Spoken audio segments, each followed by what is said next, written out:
How about now? Can you hear me? Should be on. Testing 1, 2. There we go. There we go. Thank you.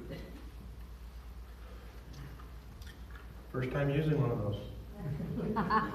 Get used to it. Thank you all for being here. It's great to be back in the Tri-Cities. We've been here a couple times, and this is a very nice place to have a meeting. So thank you all for being here. If someone would have told me when I was a boy growing up that this would be happening right now, I would have told them that they were crazy. But my name is Loren Culp, and I am running for the governor of Washington State. I've never ran for political office before.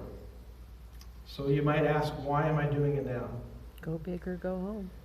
Well, I'll tell you why.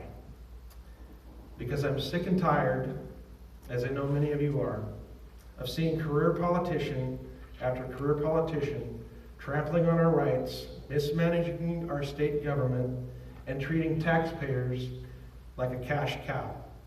Amen. As many of you know, I stood up against the unconstitutional Anti-Gun Initiative 1639 in November of 2018. That thrust me into the national spotlight. But if there's anyone left on this planet besides Bob Ferguson and Jay Inslee who don't believe that it's unconstitutional to restrict someone's God-given rights, then look up Section 24 of the Washington State Constitution and have a sixth grader tell you what that one sentence means. Because it's that simple.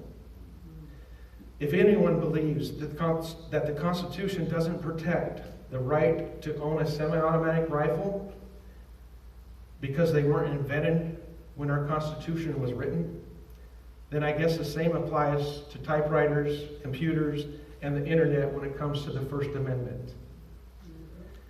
If you think that any law that restricts the right of law-abiding citizens is going to have any influence on criminals that are intent on doing other people harm, then why hasn't the law against murder taken care of it? Criminals don't obey the law. That's what makes them criminals. Amen. The only thing that more restrictive laws affect, the only people, are law-abiding citizens. So rest assured, it's not about making us safer. It's about control. All you have to do is look back in history of the world. Jay Inslee and Bob Ferguson intentionally misled the voters of the state, and they continue to push laws restricting citizens' God-given, constitutionally protected rights. And they're proud of it. Now, I was thrust into the national spotlight because I said I would not violate my oath of office. I became a voice for you, not by my planning, not by my design. It just happened. You see, I've taken 3 oaths, public oaths. Once in the U.S. military, once as a police officer, and once as chief of police. That promise that I made when I took that oath was to you, to my friends, and to my family. I promised that I would uphold and defend the Constitution of the United States and the Constitution of the state of Washington. And I have kept that promise, even at the risk of my career. Because I believe in keeping my word, and I believe in our founding documents. I didn't go and ask permission from anyone to say what I said.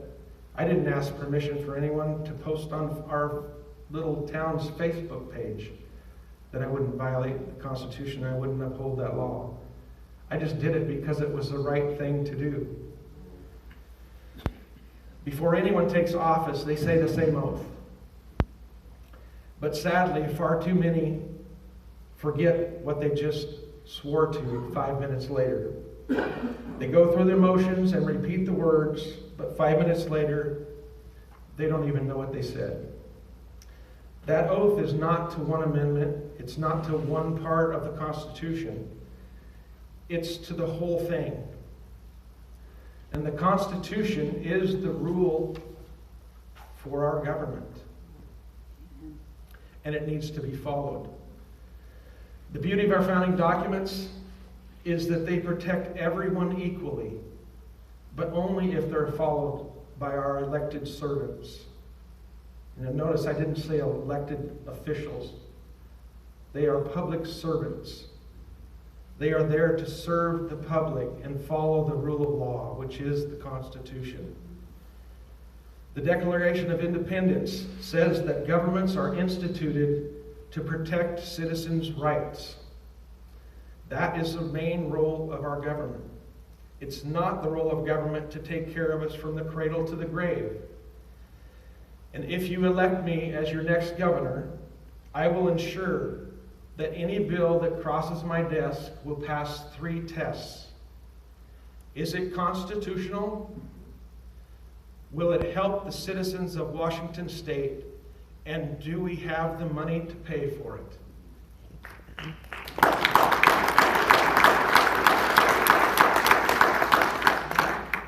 I don't care if you're a Democrat or a Republican, liberal or conservative, or somewhere in between.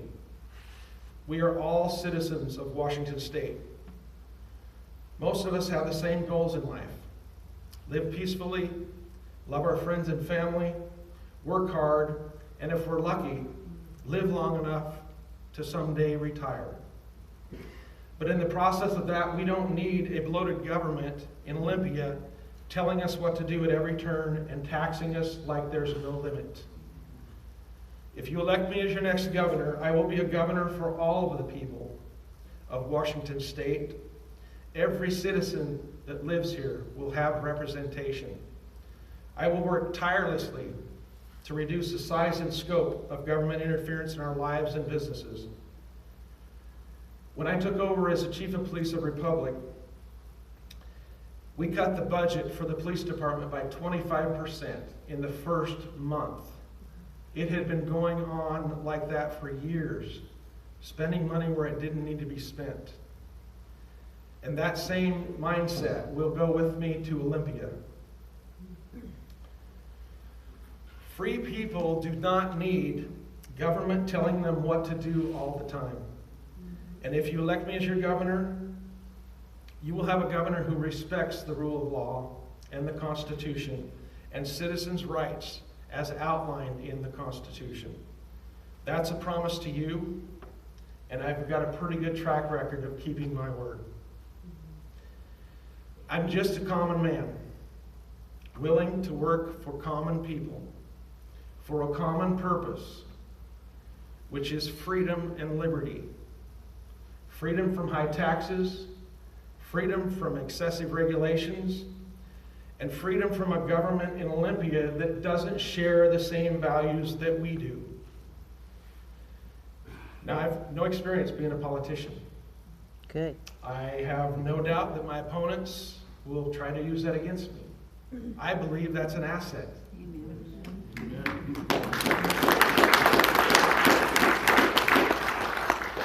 Career politicians have been running our government for decades in this state. And look where we are. What have you got to lose by giving me a chance to fix things using common sense with a business background? Restrictive laws, high taxes, massive regulations, human feces on the sidewalks of our major cities, dirty needles laying around, and criminals going through a revolving door or not even being charged to begin with. That's what we have now. And I will be the law and order governor. Have you had enough career politicians yet? Oh, yeah.